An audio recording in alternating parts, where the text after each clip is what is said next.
Hello everyone, कैसे हो आप सभी से कुछ ज़रूरी बात करनी थी मुझे। एक्चुअली मैं काफ़ी दिनों से ना सोच रही थी कि एक वीडियो मेरी ऐसी जाए जिसमें मैं आराम से तसल्ली से बैठ के आप सभी के कुछ सवाल हैं उनके जवाब देने हैं, क्योंकि आपके कमेंट्स आ रहे थे लगातार, मैं पढ़ रही थी। और देखिए अभी जो मेरे कमेंट्स हैं उसमें मैंने रिव्यू में डालने अब छोड़ दिए, क्योंकि मेरे लिए बहुत काम बढ़ जाता है। रिव्यू में डालने का मतलब ये था कि कमेंट्स को मैं पहले पढ़ रही थी फिर अप्रूवल दे रही थी, हर यूट्यूबर यही करता है, बट अब मैंने छोड़ दिया, जाने दो। आप लोग पॉजिटिव लिखो नेगेटिव लिखो, हाँ बस वो लिख दिया, सेटिंग कर दी है कि कोई गाली वाला कमेंट ना अप्रूव हो। बट अगर कोई कमेंट ऐसा पड़ा रह गया, क्योंकि मेरे को ना टाइम ऐसे मिलता है, जैसे मैंने सुबह वीडियो डाल दी उसके बाद हो सकता है मैं कमेंट्स रात को पढूं, तो हो सकता है 24 घंटे ऐसे ही पड़े रहे, या दिन में जैसे मुझे टाइम लगता है कोशिश करती हूँ मैं साथ के साथ कॉमेंट्स पढ़ती हूँ।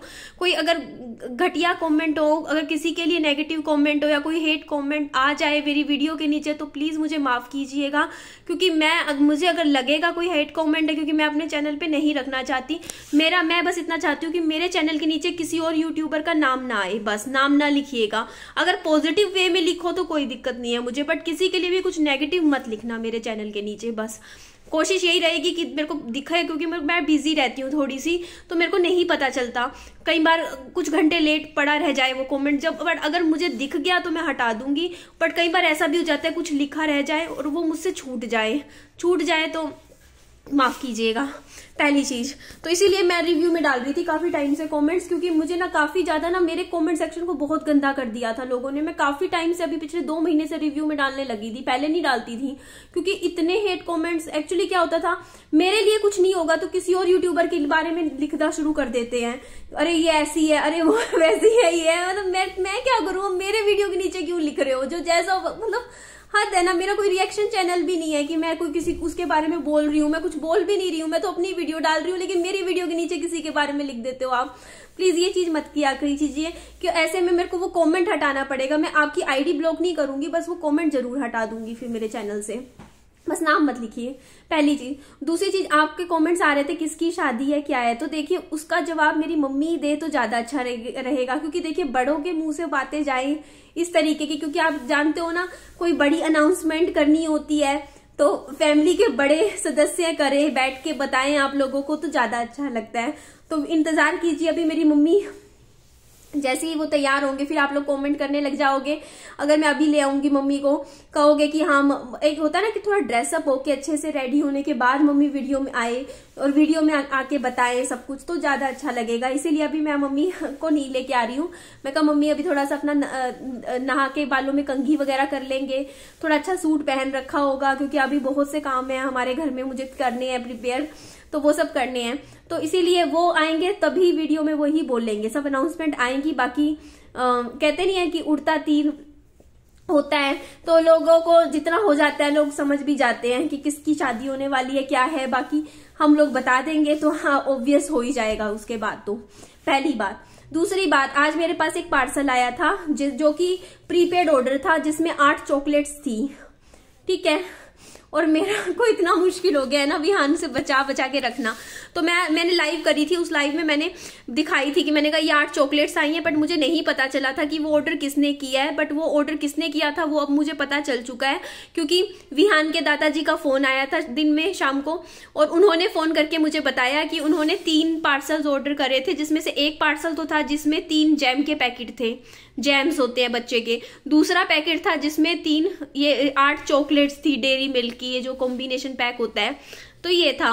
और एक और पैक भी आएगा, जब वो आएगा तीसरा, वो मैं आपके साथ शेयर कर दूंगी। तो उन्होंने विहान के लिए भेजा था, तो मेरे को भी विहान के मुंह से सही निकला था जब विहान ने कहा ना कि दादा ने भेजा। तो हाँ, ये अमेजोन से आ रहे थे ये ऑर्डर, और प्रीपेड ऑर्डर थे। मैं जिन्होंने नहीं देखी मेरी वो वीडियो बता देती हूँ कि विहान के दादाजी ने विहान के लिए, दादा दादी ने कुछ चॉकलेट्स भेजी थी विहान के लिए आज, जो कि मैंने वीडियो में दिखाई है पीछे, आपने शायद देख लेना।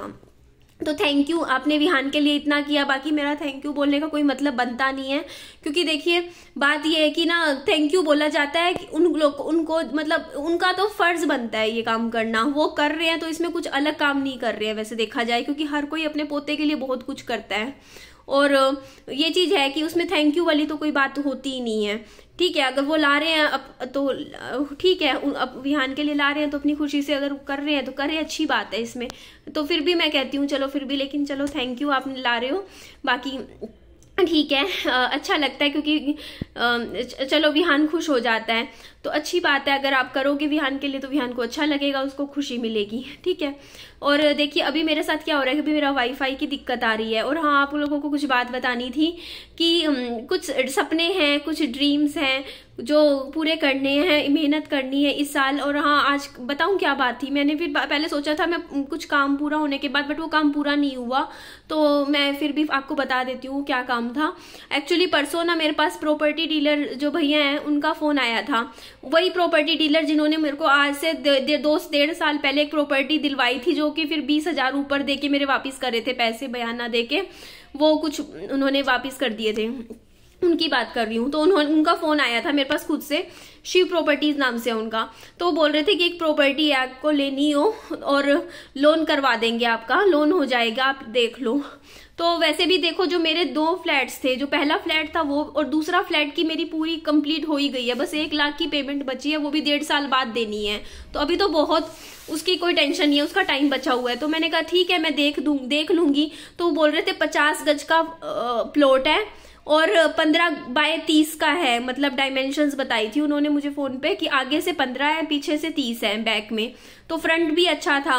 बोलते अगर आपको 15 बाय 30 लेना हो तो आप 15 बाय 30 ले लो, अगर आपको पूरा लेना हो 30 बाय 30 आप वो भी ले सकते हो, मतलब 100 गज का लेना हो। तो मैंने कहा ठीक है, देखो 100 गज की तो भैया मेरी है नहीं भाई इतनी ज्यादा, क्योंकि 100 गज का मतलब तो था अच्छा खासा महंगा, मतलब 10 लाख से ऊपर का।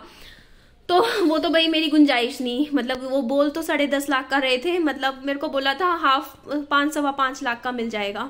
तो मैंने फिर भी उनको नानी कहा, मैंने कहा कि चलो ठीक है देख लेंगे। उसके बाद उन्होंने मुझे बोला कि कल देख लेना प्रॉपर्टी, आप आ जाना। मैंने कहा ठीक है, लोकेशन उन्होंने मुझे बता दी थी। फिर मैंने कल फोन किया उनको सुबह, तो बोलते कि आ जाएंगे। उसके बाद फिर मैंने शाम को फोन करके पूछा, उनका फोन नहीं आया।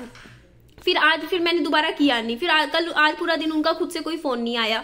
तो मुझे समझ में आ गया कि मे भी शायद, जहां तक मुझे लगता है, उनकी वो प्रॉपर्टी सेल हो चुकी है, उनको कोई ना कोई और ग्राहक मिल गया होगा, इसीलिए वो मेरे से बात नहीं कर रहे हैं इस बारे में, क्योंकि कुछ ना कुछ हो ही गया होगा, अदरवाइज तो मुझे फोन मैसेज करके बताते ना या पूछते। तो मैंने भी अब ज्यादा इंटरेस्ट दिखाया, मैंने कहा कोई बात नहीं, और भी बहुत है, अगर पैसा होगा जेब में। देखो अभी तो वैसे भी देखो, अगर आज मैं प्रॉपर्टी लेने की कुछ सोचूं तो मुझे सारा लोन करना पड़ेगा।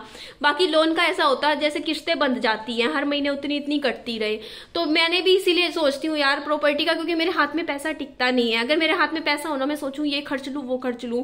और अगर आपके पास ना ये हो ना कि आपने कहीं प्लॉट वगैरह में मान लो, लेकिन मेरा ये है कि मैं ये सोच रहा, अगर मेरे पास 2 लाख भी रुपए जमा हो गए ना तो मैं प्लॉट लेने की सोचूंगी, क्योंकि 2 लाख अगर मैं कैश देके 3-4 लाख का लोन ले लिया अपना, और 3-4 लाख की किस्तें बंधवा ली अपनी हर महीने की, जैसे 2 साल का लोन करवा लिया 4 लाख का, तो उसमें किस्तों में पता भी नहीं चलता, पैसे कटते रहेंगे, चीज हो जाएगी।